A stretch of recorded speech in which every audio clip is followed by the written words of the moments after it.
Jak to jde? Jak se daří? Jak se máš? Mám pro tebe dnes další video ze série Logická čeština, ale nejdřív mám pro tebe otázku. Víš, že Slouček má Instagram? Jsou tam super obrázky a já dělám videa, kde mluvím pomalu a to můžeš sledovat nebo dívat se, to můžeš sledovat na Instagramu Slouček.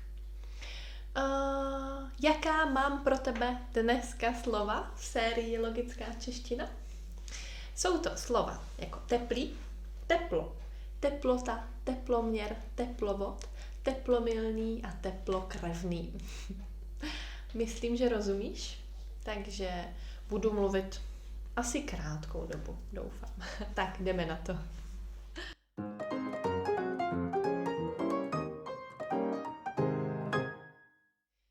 Je 7 hodin ráno a já mám kafe.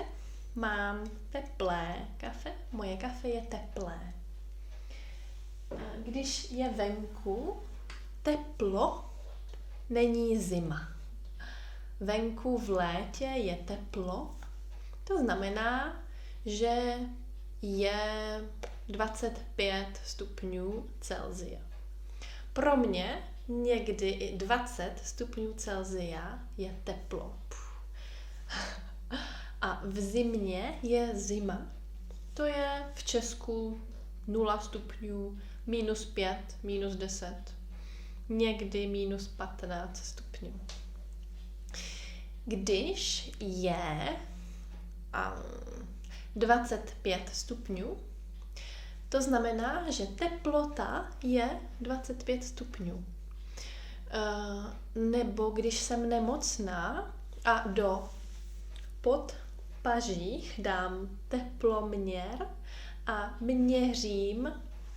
měřím teplotu. Když mám 37 stupňů, jsem nemocná a mám teplotu. Mám 37,5 nebo 37,5. Mám zvýšenou teplotu.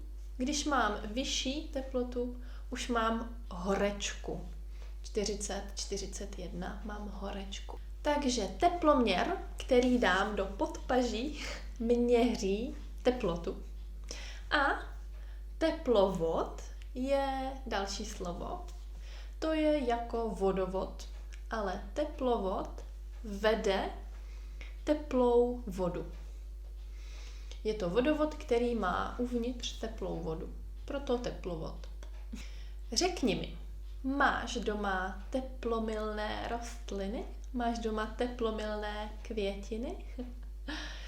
Bohužel nejsem odborník, nejsem specialista na rostliny a proto nevím, jestli já mám doma teplomilné rostliny, ale rostliny, které jsou teplomilné, jsou rostliny, které milují teplo a proto jsou teplomilné. A poslední slovo, další logické slovo, je teplokrevný. Teplokrevný živočich, to jsem třeba já. Já jsem živá, já jsem živočich, nebo zvíře je živé, zvíře je živočich, je živé a žije, má život. A živočich, který je teplokrevný, to znamená, že má teplou krev. On nemá studenou krev, jako hadi například. Má teplou krev a proto je teplokrevný. V jednom starším videu jsem mluvila o vědě, o vědci a vědkyně a vím, že teplokrevný a studenokrevný nejsou vědecká slova. Vědci nemají rádi definici teplokrevný, studenokrevný, protože já, když mám teplou krev, to znamená, že já umím regulovat teplotu těla. Proto jsem teplokrevná. Naopak například hadi nebo hmyz neumí regulovat, neumí ovlivňovat teplotu těla a proto oni jsou studenokrevní živočichové. No a to bylo poslední slovo. Napiš mi do komentářů, jakou teplotu máš teď v bytě. Napiš mi, jestli venku je teplo nebo zima. A napiš mi, jestli máš doma teplomilné rostliny.